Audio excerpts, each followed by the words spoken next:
आप सभी दोस्तों को नमस्कार। मैं आपका अजीज मित्र रमेश सोनी। दोस्तों, बड़ी अजीब विडंबना है। हम आज ऐसे दौर से गुजर रहे हैं जहां दिन प्रतिदिन महंगाई बढ़ती जा रही है। सरसों का तेल गरीब आदमी की पहुंच से बाहर होता जा रहा है। रिफाइंड के भाव दिन प्रतिदिन आसमान छू रहे हैं। वहीं गैस के रेट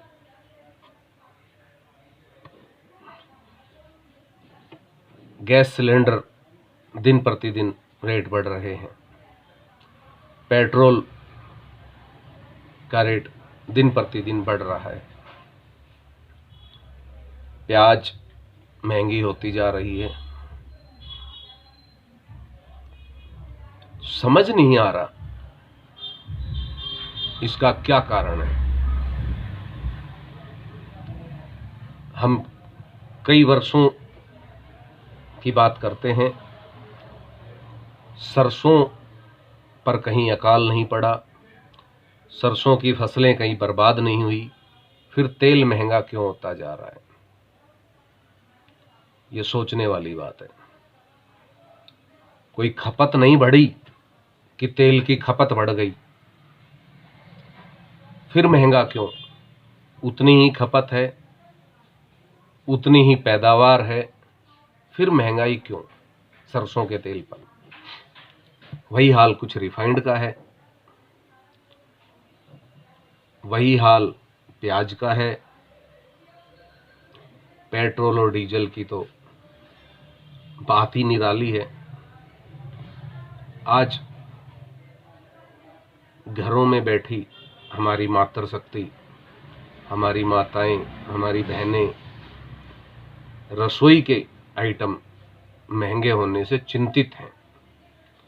तेल का बढ़ जाना, रिफाइंड का बढ़ना, प्याज का बढ़ना, अन्य कई आइटमों पर और रेट बढ़े हैं जिनसे हमारी मातृशक्ति चिंतित है। उनका चिंतित होना जाहिर सी बात है, क्योंकि घर को मैनेज वही करती हैं। अब सवाल आता है हमारे विपक्ष का और सरकार का।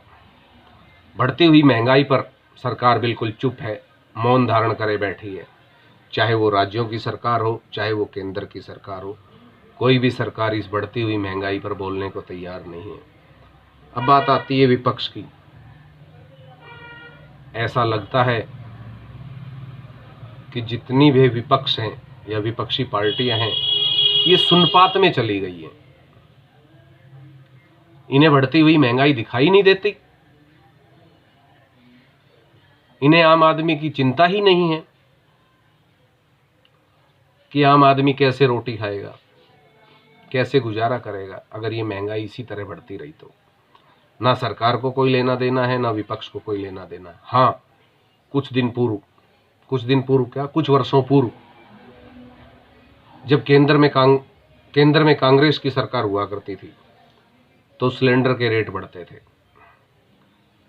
तो विपक्ष की भूमिका निभाने के लिए भाजपा के नेता सड़कों पर उतर आते थे और गले में प्याज की मालाएं या सब्जियों की मालाएं टांगकर वो प्रदर्शन करते थे।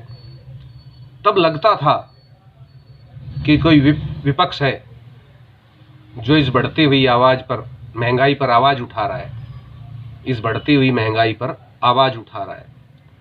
जब गैस के सिलेंडर के रेट बढ़ते थे तो भाजपा के कुछ नेता सड़कों पर आ जाते थे गैस सिलेंडर लेकर और जोरदार प्रदर्शन करते थे। तब लगता था विपक्ष है, विपक्ष आम आदमी की आवाज उठा रहा है। आज पेट्रोल दिन प्रतिदिन बढ़ रहा है, डीजल बढ़ रहा है, गैस के रेट बढ़ रहे हैं, खाने के सामान के रेट बढ़ रहे हैं, तो भी विपक्ष चुप है। समझ नहीं आ रहा कि आज विपक्ष इतना नकारा क्यों हो गया है कि वो आम जनता की समस्याओं को उठा नहीं सकता। आम जनता की आवाज के साथ आवाज क्यों नहीं मिला सकता विपक्ष? आज विपक्ष चुप है।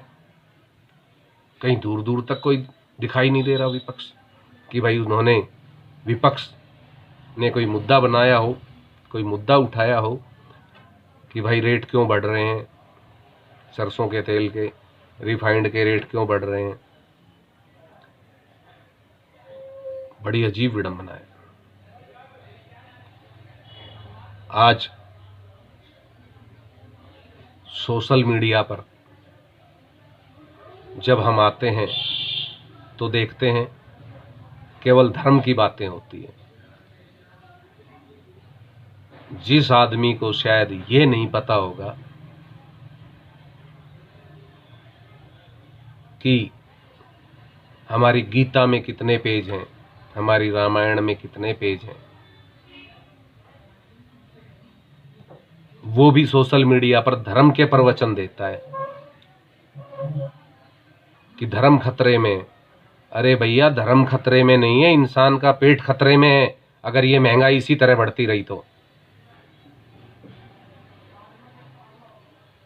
बढ़ती महंगाई को धर्म के नाम पर मत दबाओ, इस महंगाई को कंट्रोल करो, रोकने का प्रयास करो, ताकि गरीब आदमी चैन और सुकून से 2 वक्त का निवाला खा सके। हम मानते हैं हमने कोरोना की बड़ी एक त्रासदी झेली है, इसमें रोजगार खत्म हो गए थे, हर आदमी परेशान हो गया था कोरोना में। आज भी बहुत से लोग हैं, कोरोना कम हुआ है, खत्म नहीं हुआ है, केवल कम हुआ है, जिनके रोजगार आज भी नहीं है। लोग जाते हैं अपने काम धंधों पे, बैठ के वापस आ जाते हैं, काम नहीं है। उन लोगों को कितनी दिक्कत हो रही होगी आज इस बढ़ती महंगाई की। इसलिए सरकार और विपक्ष दोनों से आग्रह है कि इस बढ़ती महंगाई पर अंकुश लगाने का प्रयास करें, ताकि आम जनता परेशान ना हो। सत्ता में बैठे नेताओं का दायित्व बनता है कि वो अपनी देश की जनता, अपने राज्य की जनता के लिए चिंतित हों और इसका समाधान खोजें कि ये महंगाई क्यों बढ़ रही है, हम इसे किस तरह कंट्रोल में करें ताकि हर इंसान चैन से रह सके। आशा करता हूं दोस्तों, अनेकों मुद्दों पर आपके बीच रूबरू आता हूं। आपको हमारी विचार अच्छे लगें, हमारी बातें अच्छी लगें या हमारा दर्द अच्छा लगे तो हमारे चैनल को लाइक करें, सब्सक्राइबर करें, हमसे जुड़ें, ताकि अन्य मुद्दों पर भी जल्द से जल्द आपसे रूबरू होते रहें। जय हिंद, वंदे मातरम।